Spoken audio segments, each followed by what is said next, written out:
So you're making an I straight up in the air with your arms. Then you shine, and you make a U. I don't know, put your head over to the side a little bit. We shine. Can you see the W? Yeah. And then this is the fun part, and I have to get here for this. Starshine. Starshine. And do you look like a 5-pointed star? Can you see those points? Yeah. It's pretty cool, right? So let's do that again. You guys copy me. I shine. You shine. You shine. We shine. You shine. Starshine. Excellent. The place is shining, and I'm sure it's degrees warmer outside. One of the neat lessons that I will share, because I know that I have an author and sales team and illustrator over here, and who knows what books or dreams you might have over here. When I first wrote the book, I thought that I had it just perfect. And I wrote and rewrote it and wrote and rewrote it until it was just the way that it was supposed to be. Because I kind of like to do things by myself, or did. And I showed it to my mom, who was a kindergarten teacher for 38 years.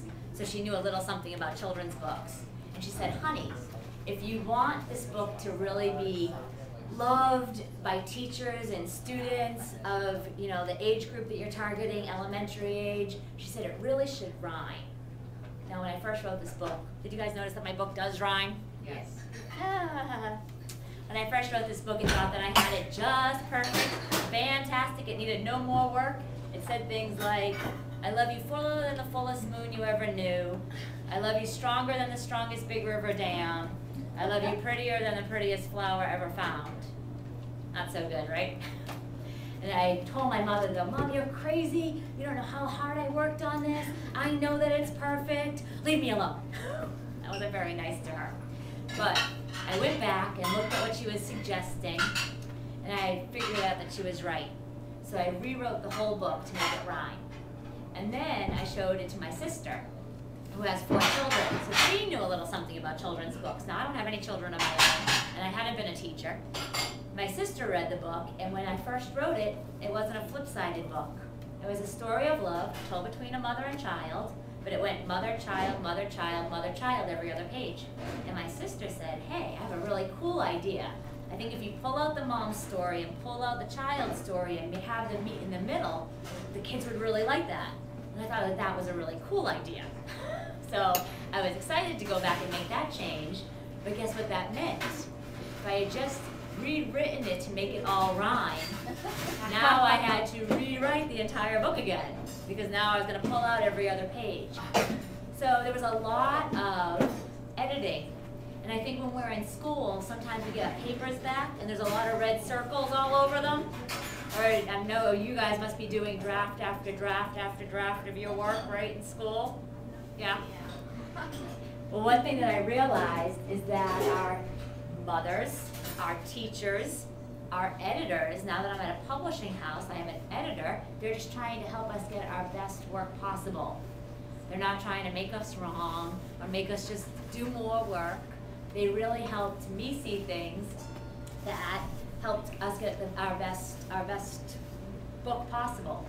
Then I had self-published it, and I wish that I had a copy of the self-published version.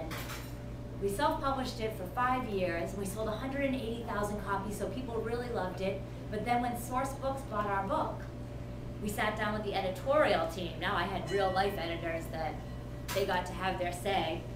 And we made some small changes, not to the story, but we changed a couple of the pictures slightly. We changed the size of the book to make it a square.